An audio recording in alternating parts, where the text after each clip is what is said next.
Journalism is under attack like never before. No, husband's being tear gas fired. You have to have the facts. Beautiful but tragic. Because people are doubting everything. You're the only way of telling their story. How would you describe this outbreak? Something like an apocalypse. You're going to be really tired. You're going to be really scared. It's too dangerous, yeah. Anyone who says they're not scared is lying. Anything can happen.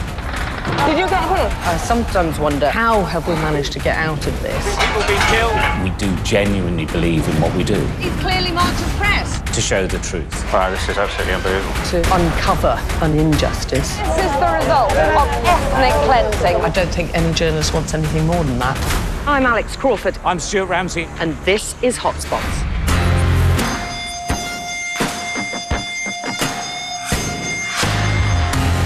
Coming up on Hotspots, we're in paradise. We're in Namibia, where plans to drill for oil are threatening some of the world's most precious and endangered wildlife. We don't know what the effect of that oil and our environment. We are afraid for that.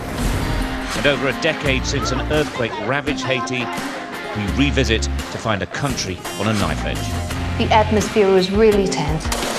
There's a bullet being fired. They're trying to clear the street.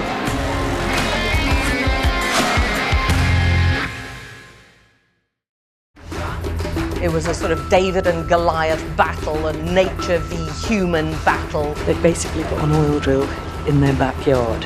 He feels that you've camped illegally on his land. What's he going to do? He's nobody. Every environmentalist we spoke to was horrified about doing any oil exploration.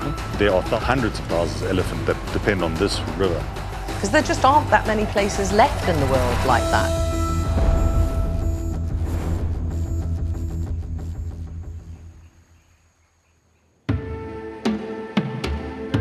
Namibia is a land of extremes. You are blown away by this mixture of climates and environments and landscapes. It's like a film set. It not only had the biggest sand dunes in the world, it's got a coast right along the Atlantic that's called the Skeleton Coast, because they're still finding the bones of animals and humans and pirates and travelers still washing up there. I mean, it's a land of mystery, environmental wonders, absolutely jaw-droppingly gorgeous. I thought there was an astonishing story there, which seemed to encapsulate everything that a journalist might want in a story. It was a sort of David and Goliath battle, a nature v human battle. Recon Africa, also known as Reconnaissance Africa, are a Canadian oil company which believed that the Okavango Basin and the Okavango River was sitting on this huge undiscovered oil field. Downstream of that, several hundred miles, one of the globe's most drop-dead gorgeous wildlife environmental sites, the Okavango Delta, which is home to hundreds of different species of birds, fauna, flora, wildlife. Every environmentalist we spoke to was horrified about the idea of doing any oil exploration within a few hundred miles of one of the world's natural treasures. It was my first story. It was my first story with Sky, it was my first story with Kevin and Alex, and you know, you want to make a good impression. We'd got a new member of the team in the middle of this pandemic, so we hadn't even been able to meet as a team. That's it. We knew Chris was experienced, but we weren't sure if he would necessarily get us or how he would operate. The excitement was building. We were going to go. I went and did my PCR test, and it came back positive 2 days before we were meant to go and be meeting for the first time and doing their first story together. So that was a massive anticlimax. Oh, man. Yeah, I know. And all of a sudden you're thinking, oh God, like, what do we do? Where do we go? What happens now? Kev and Chris had both already arrived in Namibia and they were just waiting for me to turn up. Phew. It's a good start, isn't it? Yeah, it's not the best start in the world, but there we go. In the days while we were waiting for Alex to arrive, We decided to head to Swakopmund, the coast. we were looking at all sorts of stories and taking opportunities to film, potentially, for those stories in the future. Not sure we should be this close. It doesn't feel right. All the time, I was getting pictures sent back to me from Kevin and Chris saying, oh, look where we are, oh, look what we're doing. Not much to see here at all, really. Hardly anything or anybody. Yeah, no, they were very sympathetic.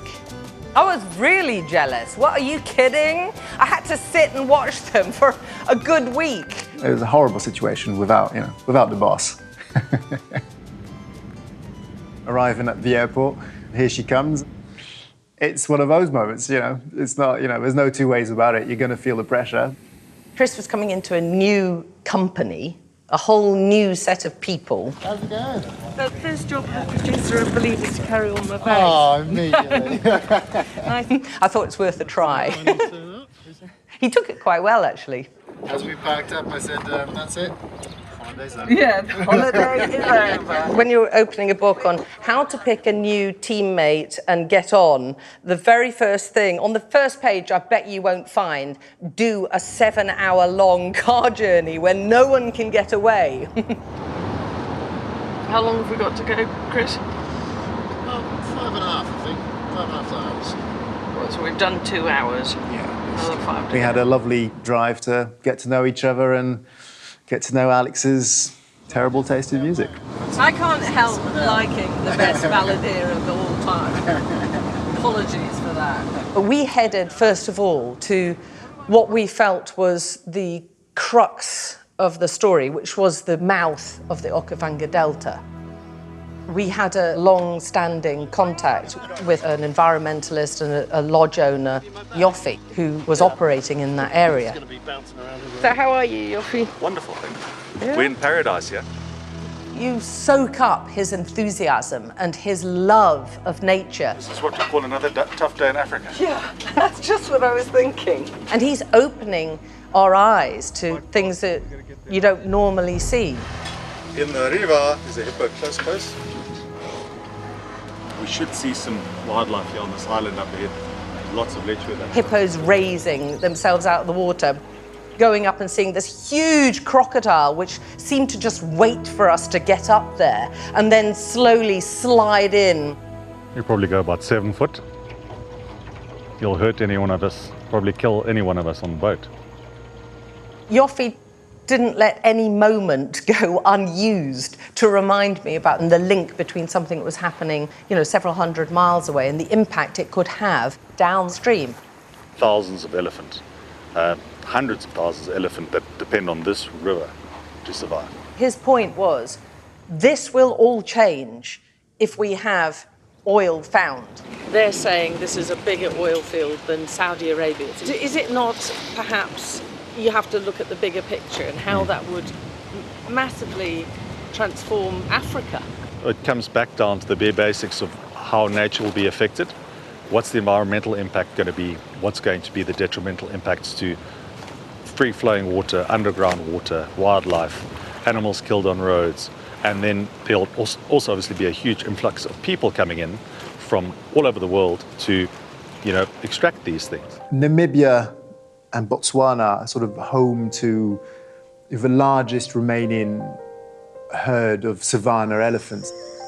It's 5:30 in the morning, and we're going on a game drive.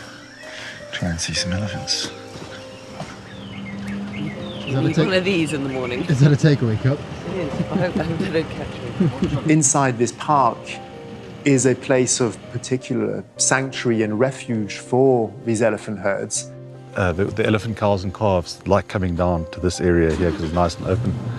There's buffalo down there too. There's a little bit of anxiety in the group because we have got a sort of time scale. So we need the elephants to come out on this day, at this time. herd those elephants just in here. Yeah. Is there a best time of day to try and get elephants? No, but it hasn't been particularly hot today, so that if they don't have to walk a long way to water, they won't. First couple of times we went out, we saw incredible sights, but no elephants. And this was meant to be one of the key parts of the story, this migratory route of the savannah elephant. And we couldn't find any of the goddamn things. So we're on our way to the watering hole, which is where we're hoping to see a whole load of elephants. This is the time of the day that they all go and have a drink. We were being taken to all the obvious places. They were just eluding us.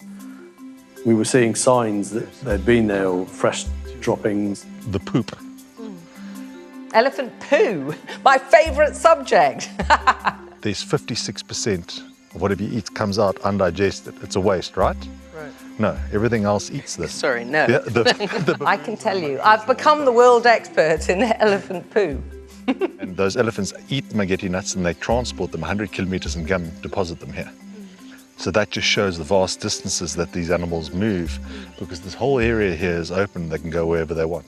And he used it to illustrate just how dependent these elephants are on these migration routes. And if this huge billion-dollar oil project was going to cut right across this migration route, and it was going to impact on this largest surviving herd of Africa's savanna elephants.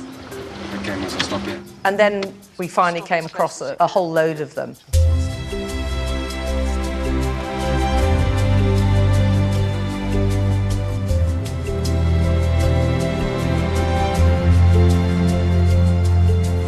That little feeling you have of, whoa, this is pretty special. These incredible creatures are very sensitive to sound, to movement. And the worry is that they will be frightened away. I felt a real sense of wonderment. There's this huge area with beautiful wild creatures, and the idea that it could all be spoiled because of a drive for money and a drive for business just seems in many ways really crazy, because there just aren't that many places left in the world like that.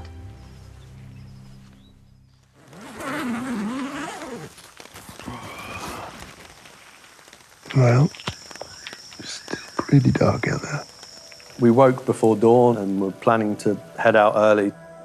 We had to go and see what was happening at the oil exploratory area, an area called the Okavango Basin.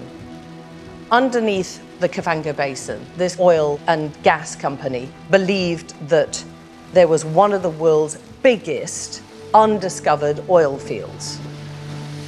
It was a few hours' drive to get to this really remote area. But heading there, it's just so lush and green. And then you get to this village and immediately you can see the impact that this team is having there. You know, it was just this industrial blot on what was basically untouched, you know, nature. The north of Namibia is the poorest area in the country, really. Poverty strips you, I think, of any power. It makes you extremely vulnerable. We went into the communities around the drill site, you know, to meet locals, those that were most directly affected. Andreas was the sort of patriarchal figure of a very small, extended family. They've basically got an oil drill in their backyard. You can literally hear them drilling from here. He is a subsistence farmer with a small plot of land. He's got a few crops. He's got a bit of, you know, he's got a bit of land for his animals to graze on.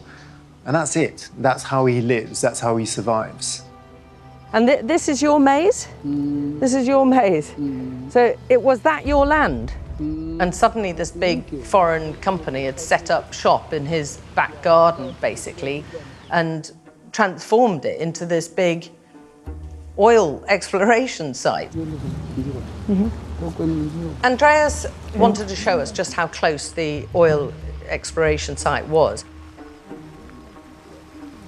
All this one is his land. All of this is his land, he's saying.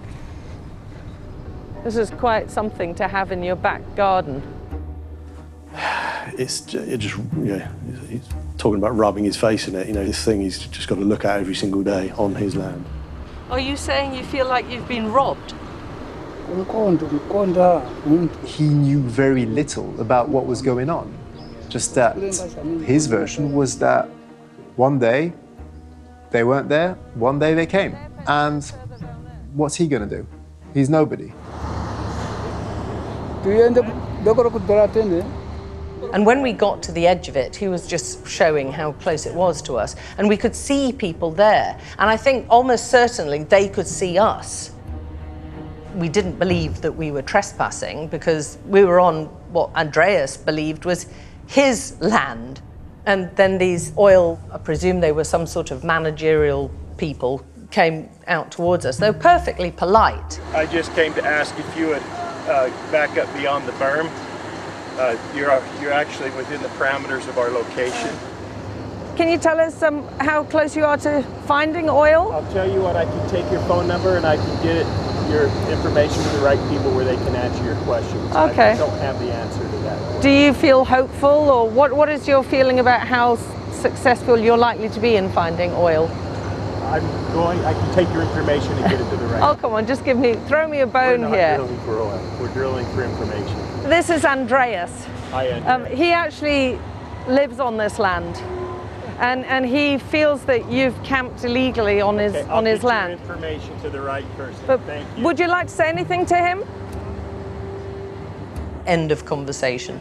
We followed up afterwards and Chris got in touch with the company. They gave a very full statement saying that they were taking lots of environmental precautions, that nothing had been discovered yet, that the future was in the hands of the Namibian people and the Namibian government, that they were very environmentally conscious. Andreas was just one person. There were many hundreds, around the site who felt equally worried and didn't know what their futures were going to hold. What are your worries, though? We don't know what the effect of that oil and our environment. We are afraid for that.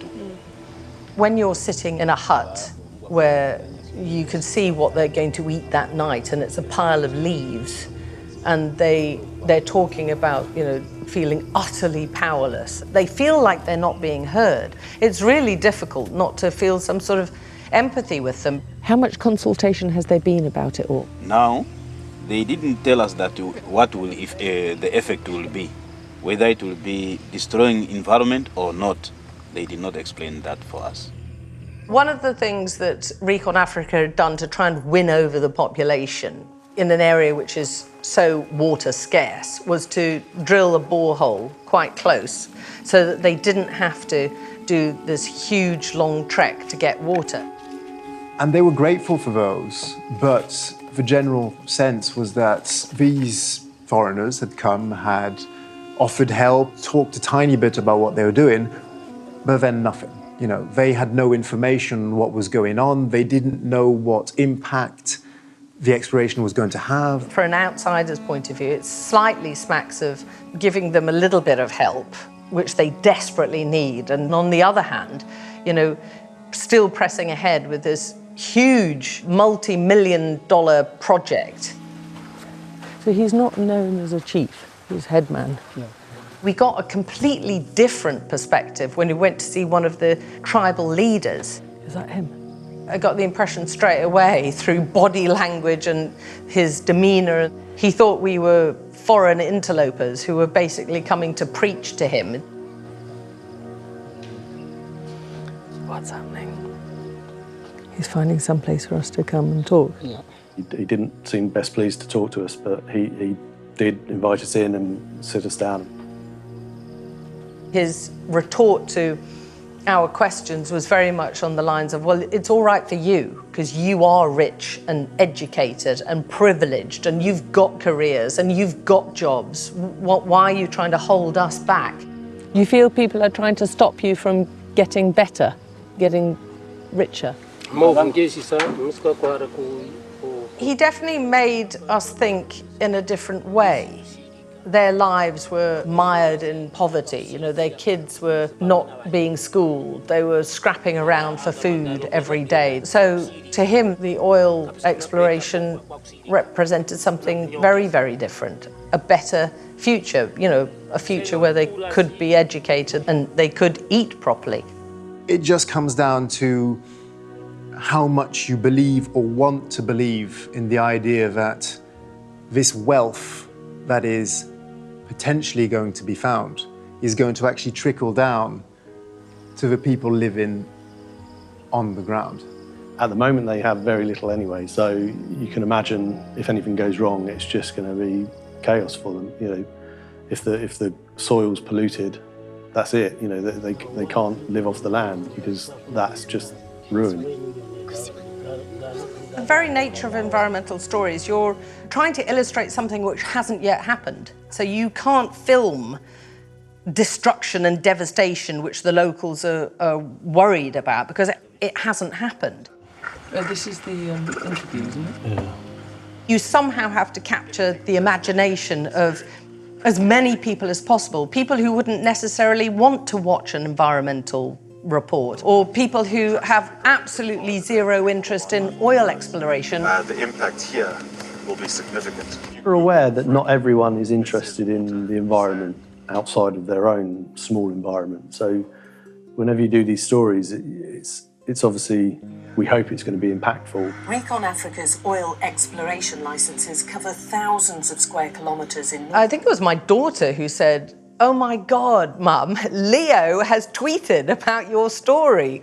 And it was like, Leo? Who's Leo? And it was like, Leonardo DiCaprio has noticed your story, has tweeted it, and of course he has got millions and millions of followers. When quite a big celebrity notices the story we've just done, yeah, that's quite something. And I know Alex was as giddy as a little schoolgirl. Maybe he'll make a film about it. We did try and get him to be interviewed, but he was busy. Even if you've got these ranks of people and celebrities like Leonardo DiCaprio all lined up saying, "There's going to be a disaster, please stop, don't do that, don't ruin it." It's very hard to get action before something has actually happened.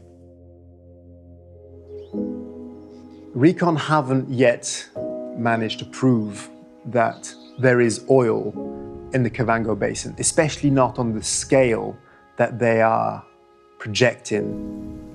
The big question, is there oil?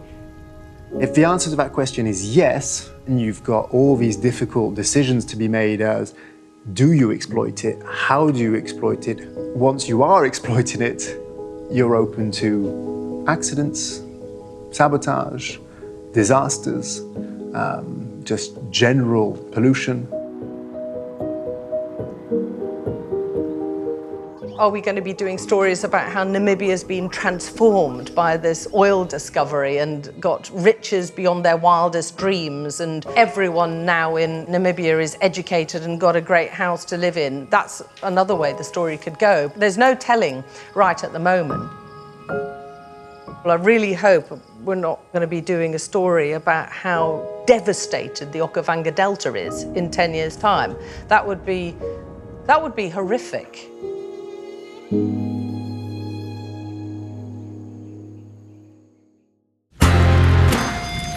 Up next.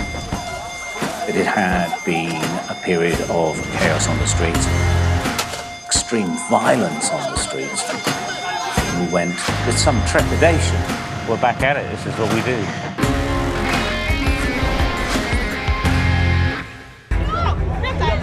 It was a massive worldwide story when the earthquake hit. The world is coming to an end! After 10 years, and it looks just the same. Incredible. The mass protest was really a call to action. There's a bullet being fired. This has been going on now for hours. Everybody knew about Haiti the day after the earthquake. Everybody has forgotten about Haiti now.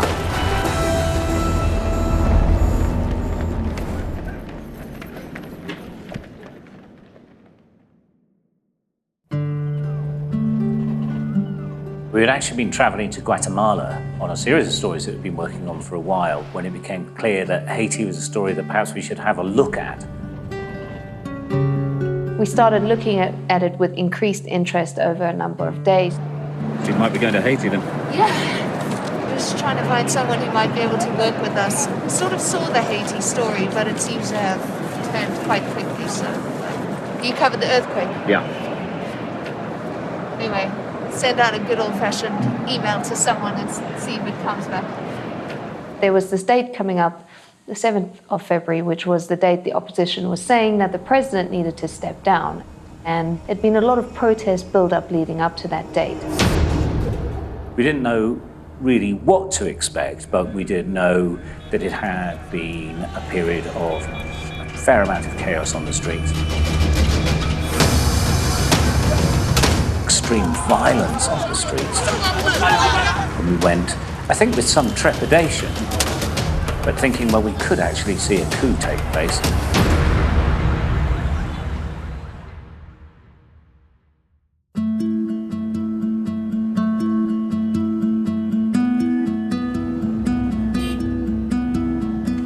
It was over a decade since I've been back in Haiti, and that was an enormous earthquake. This whole place, I mean, the airport hasn't changed much.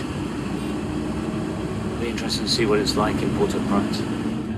I think even within the first few minutes of us leaving the airport, we realised how dangerous, tense, and changing the situation was. Our driver, Etienne, was looking at his map router all the time on his app. There's trouble ahead. He would see where roads are suddenly being closed by gangs taking over areas.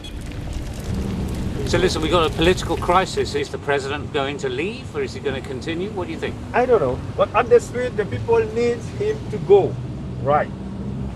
They don't have hospital, they don't have work. It's not safe. All countries are kidnapping. It's not good. We passed by youth standing around, trying to blockade areas of the city. Armed gangs around, apparently, and a lot of people on the street. We're just trying to get out of this particular area and get to the hotel. It's a bit chaotic already. So that was quite an interesting trip from the airport. Past burning barricades, closed off roads and police on high alert. We've literally been in Haiti about 20 minutes. We're back at it. This is what we do.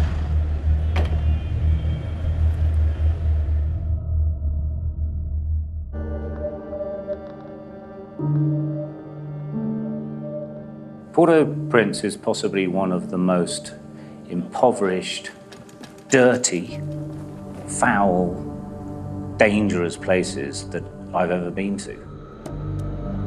It's not been helped by the fact that the earthquake caused so much damage to its infrastructure, an infrastructure that hasn't actually been replaced, as far as I can tell, virtually anywhere.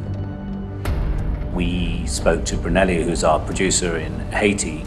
What's interesting is being here after 10 years and it looks just the same as the earthquake. It's like we press pause. Yeah. And nothing. If anything, it's probably worse. Yeah.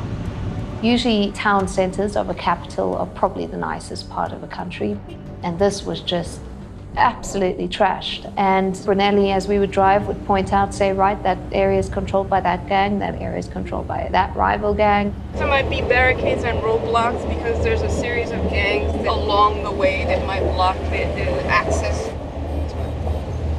Everyone's just used to such overt violence and so much dog eats dog that everywhere you go, you have that sense of everyone needs something. And if they see an opportunity to take it off anybody who's weak, they will do.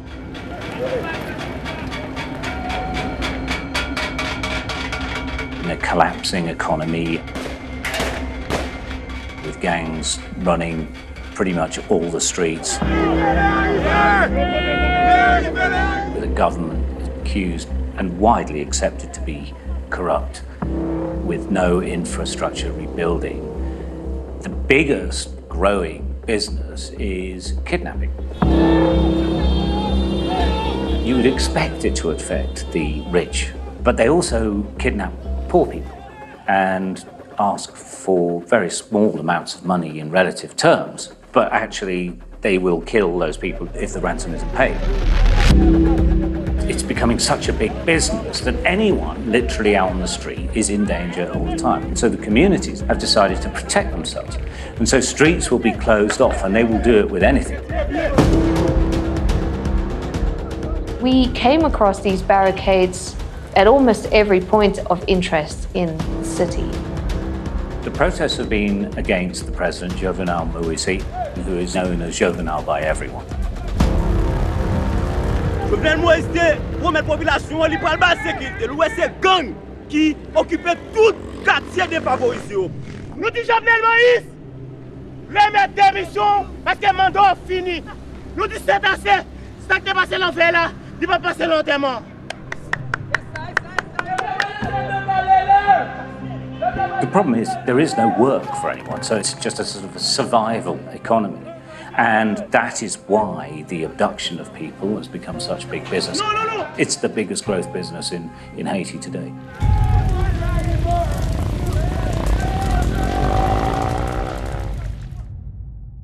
Mais en arrière, et puis, the world is going to an end. Appelle-moi. It was a massive worldwide story when the earthquake hit.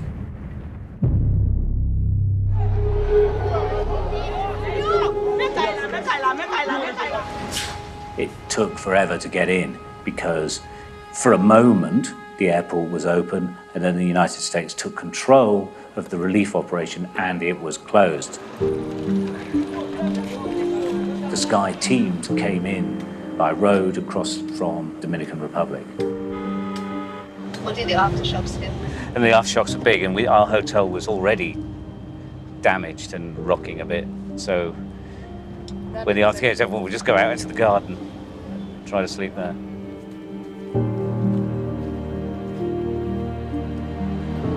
The reason why it's so destructive is because it was so near the surface. But also the infrastructure here is never going to be built well enough, so everything just tumbled down.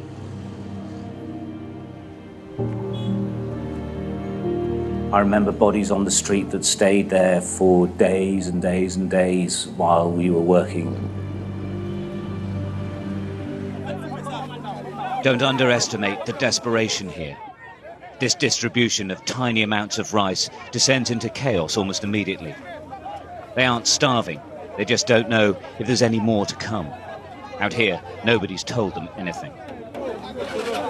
We didn't have a deployment anywhere near as big as most of our opposition. In truth, it was down to 2 reporters. The medical emergency crisis is going on, but look at this. Thousands upon thousands of people with nowhere to go. They're sleeping rough out here. This is a humanitarian crisis and it's growing every day. Within our trip, I wanted to leave Port-au-Prince. I wanted to go to a place called Léogâne, which I'd visited in the earthquake, and we were trying to see how it had changed. This is Léogâne, or rather it was. 90% of the town collapsed in the earthquake. It beggars belief, but this all happened in just 7 seconds. Just 7. Well, we've come to Léogâne, which was the epicenter of the earthquake. It was very shallow, so it was more like an explosion. And while I was reporting here, I came across a little girl who had had her hand amputated. Sandina Pierre is 5. She's in agony. Her mother can't watch her little girl suffer anymore. A night ago, a trainee nurse amputated her hand without anesthetic. There were no doctors.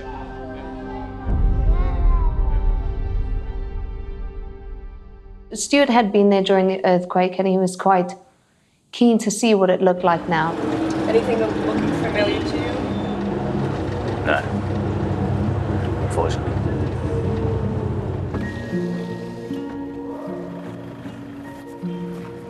So this is where everyone was brought and they were treated here.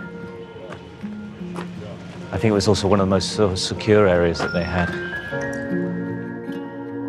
Thousands are living rough in tented villages, in football grounds, pretty much anywhere. They're injured and they're grieving. You've got to remember that this town was smashed. So anything that's still standing is quite remarkable, or anything that's been rebuilt. There's a big change on Port-au-Prince.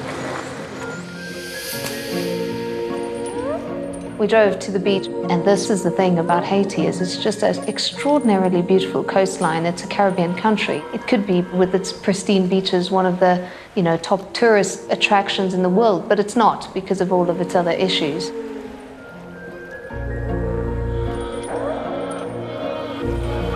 It's beautiful, isn't it? Being here really makes you feel like I want to be on a Caribbean holiday. Go in and pull in our own lunch.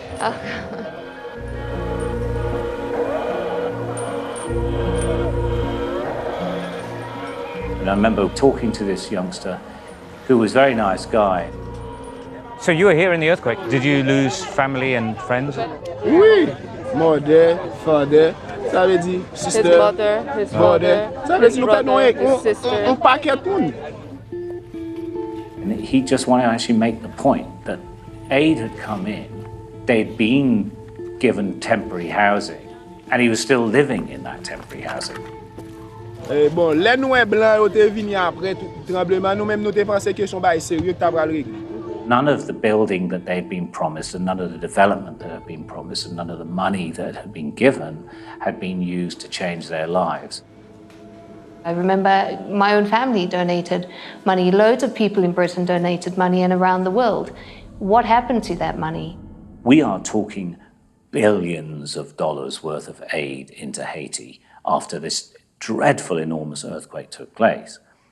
And there's almost nothing to show for it. Pour nous-mêmes, tremblement de terre toujours dans l'esprit nous, li dans tête nous, dans nous-mêmes. Ou mettre instance yo vini l'organisation étrangère, yo vini en qui pour aider nous c'est source yo vini source nous. And he was very, very forthright in his anger.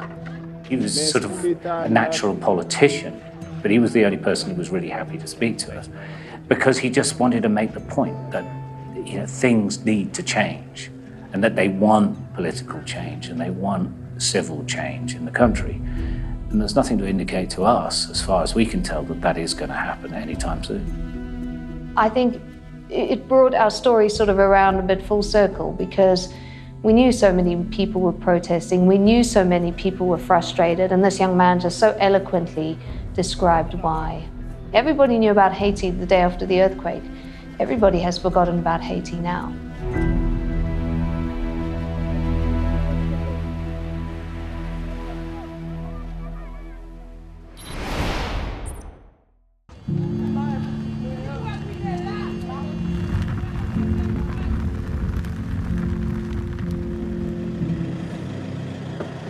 Right, well this has hardly changed since the earthquake, as far as I can tell.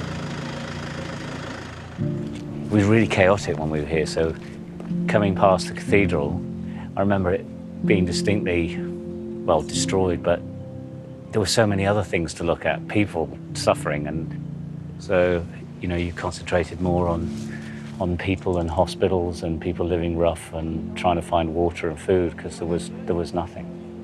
And I remember that people getting angrier and angrier because there were huge amounts of supplies, huge numbers of doctors, everything you need in the airport, which is only down the road, and nobody got any of it for days and days and days. The conditions just deteriorated. I think the cathedral represents a failure to address basic infrastructure rebuilding that needed to take place. It sort of feels like a metaphor for everything. The country's demise, the disaster, the ruins, and all around it. Shanty towns that didn't exist before. Incredible. There's definitely a sense of something here, no? You can sort of feel it. It sort of tells a story. Loss. Yeah, a lot of it. Yeah, 250,000 people.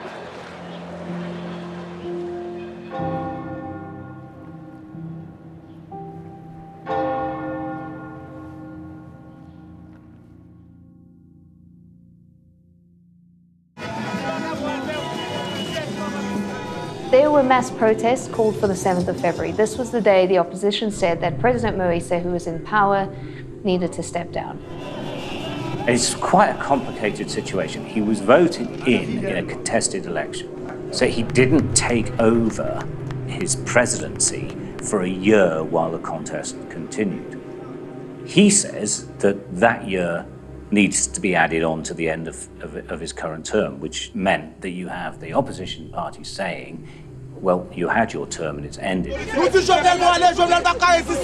He has so many economic problems, it has high unemployment, and so the mass protest was really a call to action on their part to say, right, let's do something about this and put our government under pressure. We thought it was going to be a huge rally. Police are down there. They would set fires in the middle of roads, anywhere that they felt that they could get some type of advantage. The police were really on it the whole day. It looks like the police are putting in their water cannon and their men. This is around the original presidential palace, which collapsed in the earthquake. It's never been rebuilt. This is the area they don't allow the demonstrators to come down. So they're creating their sort of defensive position now.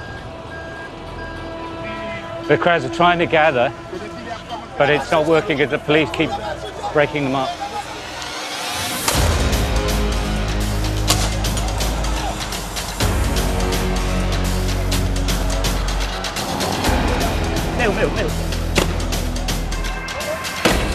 There's quite a lot of tear gas being fired at various times. Tear gas is really unpleasant, but a very good crowd controller. We had our gear with us, and the great thing about gas masks is that you can actually operate really quite well when tear gas is all around you. The atmosphere was really tense. There were rocks and stones and glass being thrown everywhere.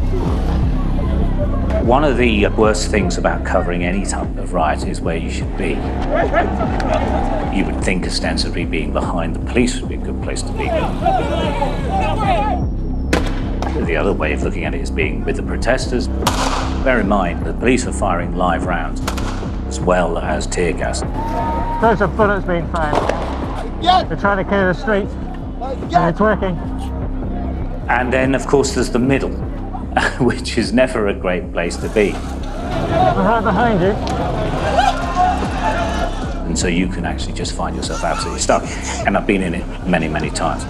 This has been going on now for hours, setting fire to buildings, trying to gather in groups, and then the police come along, tear gas comes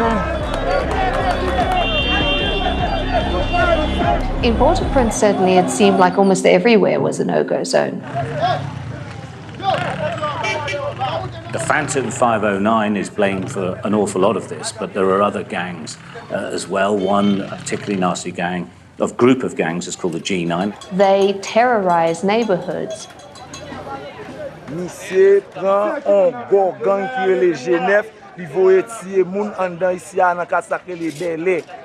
They are largely controlled by a guy called Barbecue.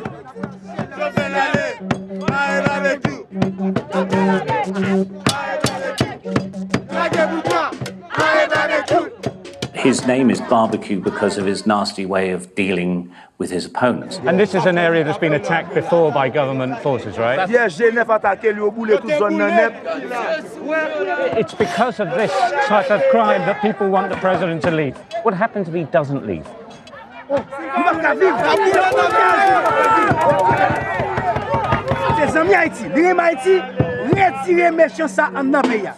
Kidnapping tribo babo.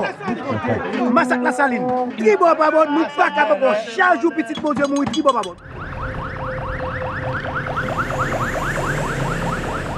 Oh shit, here we go.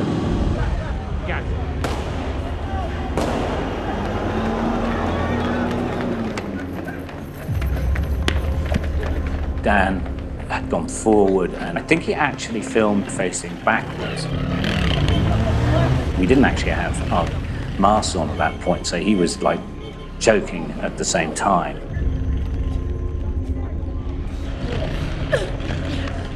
This young boy comes up and he's like been breathing in the fumes. And it was a great shot. It's the type of shot that every cameraman is wanting to take. Did you get gas? No, we had a bit when it was coming down. You all right? Yeah, I'm fine. Ultimately, my job is to be part of the filming process, but it's also the writing process. So what events we see, I have to edit down into a coherent story. Billowing clouds of tear gas fill the streets in almost every district of the capital. Especially if you go to countries like Haiti, where people have absolutely no idea what's going on there in the general outside world. This was a day promising revolution against President Moise. But each day this country, already one of the poorest in the world, is sliding into absolute anarchy. Stuart Ramsay, Sky News, Haiti.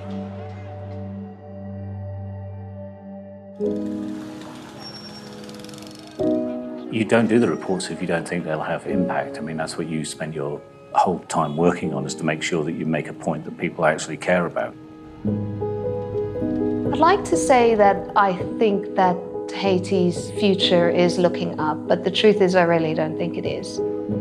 There are issues rooted in so much poverty, so much corruption, so much crime. Its biggest problem right now are gangs, because they are taking over and the proper democratic processes are being overwhelmed by the prevalence of the gangs. And for ordinary people, that is really horrendous.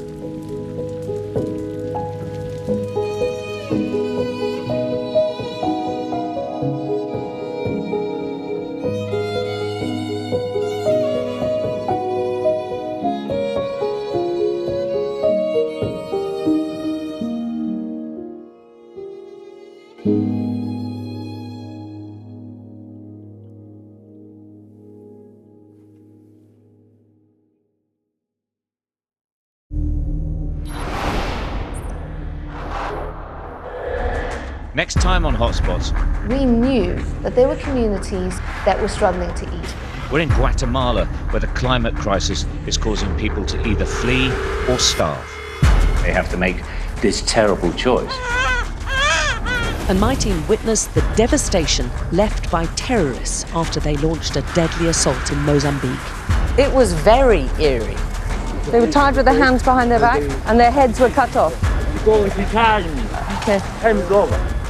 Until then, you can find us on Twitter at Alex Crawford Sky and at Ramsay Sky. See you next time. Come as you are, as you were, as I want you to be, as a friend, as an old day.